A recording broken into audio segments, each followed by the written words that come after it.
So what I'm going to do is I'm just skipping this congenital retinoschisis altogether because we have to hand over this hall. So I'm not even talking on this.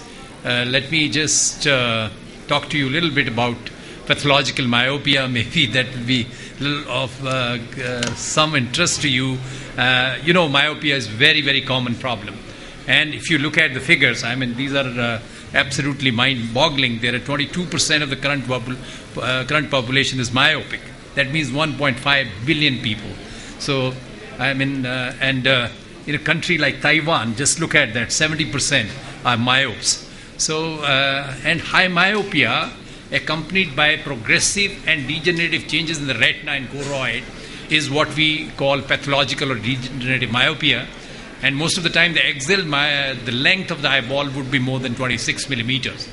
So I think we do have somewhere around 6 to 18% of myopes which beat degenerative criteria. So a lot of vision threatening complications can be seen. It is associated with primary open-angle glaucoma. Posterior subcapsular cataract may occur earlier. Choroidal neovascular membrane, I'll show you some example here. And myopic schisis, I'll show you. Of course, retinal detachment and other things. So these things are probably common and you know about them. And of course, myopic fundus would show many of these things. So basically, what I'm going to talk to you here is Fuchs spots. I think this is something, a latest contribution. We saw it for a long time. We never did anything. Most of them, they lost vision. And it used to happen right from a very young patient to anybody. And mostly these are young patients. And you see this particular patient, 624. This is 16 years old. And you have a very subtle, you can see there, subretinal hemorrhage. And before that, since this child is very intelligent, used to read the entire chart. That means the vision was normal, 6.6 with glasses. And what we did, we gave 3 injections of Avastin here.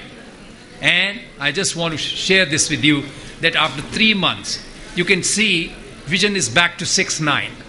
Perhaps in many of these situations, when we never did anything, they formed a scar there and they remained maybe 6.24 or even worse. So I think you have to be on lookout.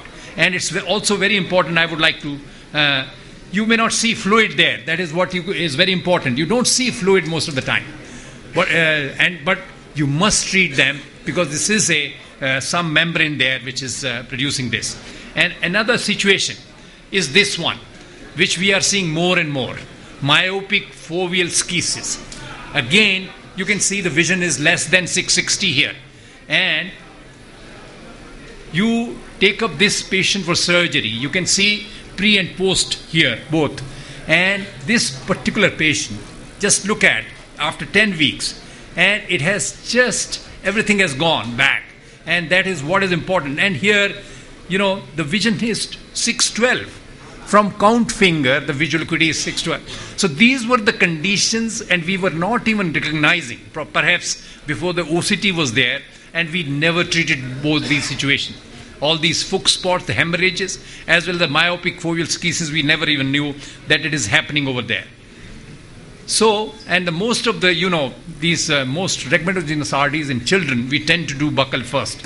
And because PPV, as you know, we can do if the buccal, like in this case, it failed. One of my, again, 12 years old child, it failed, went into a severe PVR, so you can do later.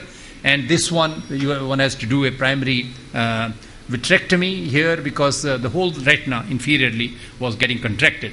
So I'll finish it because our time is over.